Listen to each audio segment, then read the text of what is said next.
नमस्कार मित्रों, आज हम बात करेंगे एक ऐसी किताब के बारे में जो न केवल भारतीय संस्कृति का महत्वपूर्ण हिस्सा है, बल्कि हर समय, हर परिस्थिति में एक मार्गदर्शक की तरह कार्य करती है।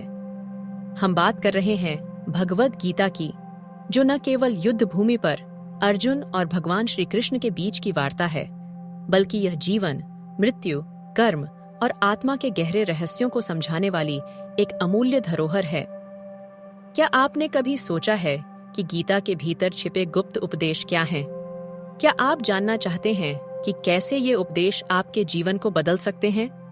तो आइए हम साथ में गीता की गहराई में उतरते हैं और जानते हैं इसके उन अद्भुत गुप्त संदेशों के बारे में जो हमारी सोच और जीवन को नई दिशा दे सकते हैं।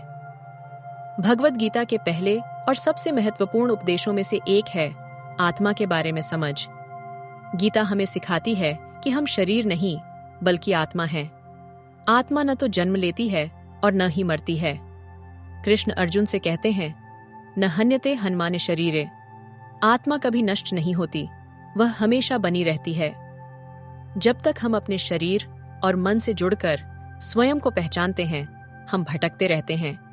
लेकिन जब हम आत्मा को पहचानते हैं तो हमें यह एहसास होता है कि हम अनंत हैं, नश्वर शरीर से परे हैं। यही गीता का गुप्त संदेश है, आत्मा के स्वरूप को जानना, अपने वास्तविक रूप को पहचानना।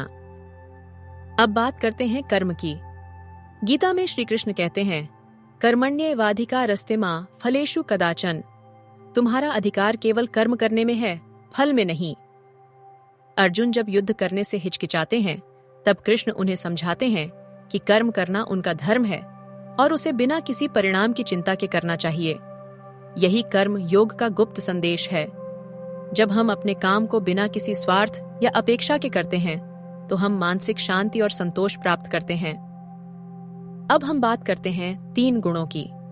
गीता में कृष्ण बताते हैं कि हर व्यक्ति के जीवन में 3 गुण, सत्व, रजस और तमस, प्रभाव डालते हैं। सत्व है शांति, रजस है लालसा और तमस है आलस्य।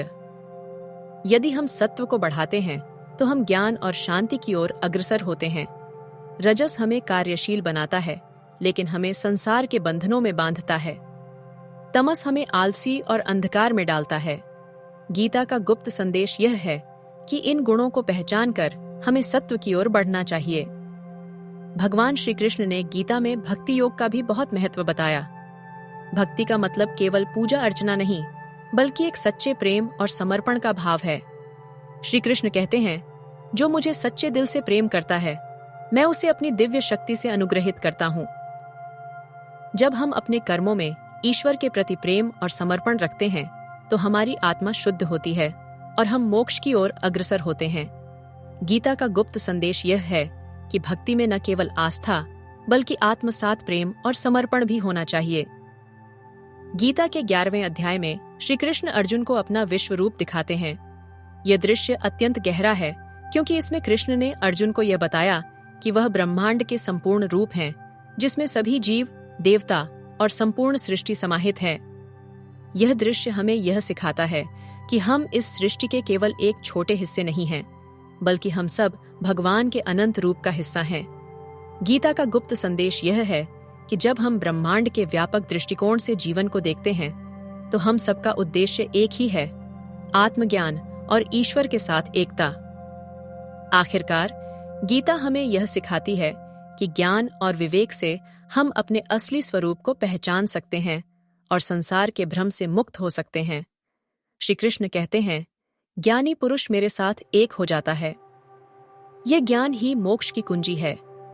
जब हम आत्मा की पहचान करते हैं और संसार की माया से पार हो जाते हैं, तो हम जीवन के वास्तविक उद्देश्य को समझते हैं। तो मित्रों, भगवान श्री कृष्ण के ये गुप्त उपदेश हमें सिर्फ धार्मिक मार्गदर्शन नहीं देते, बल्कि जीवन के हर पहलू में हमें सही दृष्टिकोण अपनाने की प्रेरणा देते हैं।